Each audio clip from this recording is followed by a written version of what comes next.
Guys, so I'm just going to go over briefly today's activity. If you did part 1, this is part 2, so I'll correct that. This is very similar to days 11 and 12's activity. The only difference now is we're going to have variables instead of integers as our bases.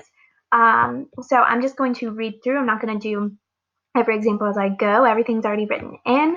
But yes, so the first one, the product rule, x to the 5th times x squared. For the example, I did x to the 5th times x squared. We have x to the 7th. Okay, so the rule is the same. Add the exponents. For the quotient rule, x to the 7th in the numerator, x to the 3rd in the denominator, x divided by x would cancel. So 1, 2, 3 of them would cancel out total, and we would be left with x to the 4th over 1. So that's the same as x to the 4th. The rule is the same. Subtract the numerator exponent from the denominator exponent. Next, power to a power. So we have x to the 4th, that whole quantity, to the 3rd power. So I have x to the 4th times itself 3 times, and we would get x to the 12th. So the rule there is to multiply the exponents. And then the product to a power. So the product here, I'm actually going to change this to have a multiplication dot.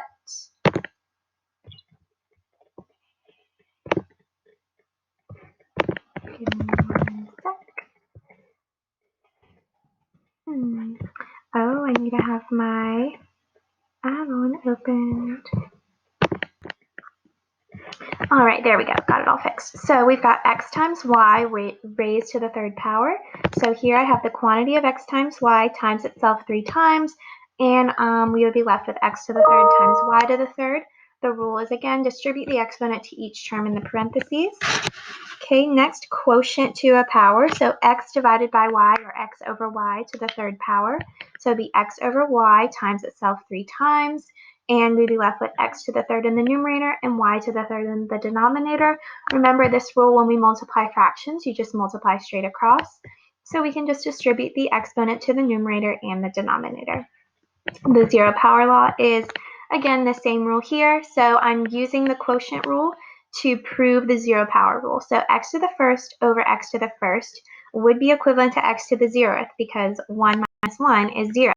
And any number divided by itself also equals 1. Therefore, x to the 0th equals 1. So anything raised to the 0 power is 1. And that is our rule.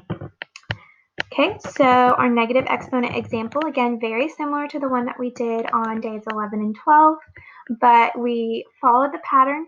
Here, we're basically dividing by x every time that we decrease an exponent, because every time we increase an exponent, we're multiplying by 1 more x. So every time we decrease an exponent, we're doing the opposite, and we're dividing by an x.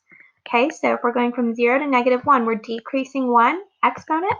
So we would do 1 divided by x, or 1 over x. Okay, and so if we follow that pattern, we get the same rule that anything raised to a negative exponent is the same as 1 over x to the positive exponent. For the you try, you'll do pretty much the same thing. You're just going to use y instead of x. Okay, and then remember, once you have completed this whole Google Doc, you can click here, or you can find the attached Google form on the assignment and complete everything. So this is a lot of work, obviously, so I'm giving you 2 days to do this, so you won't see another activity until day 15. And good luck. Have a great day. Let me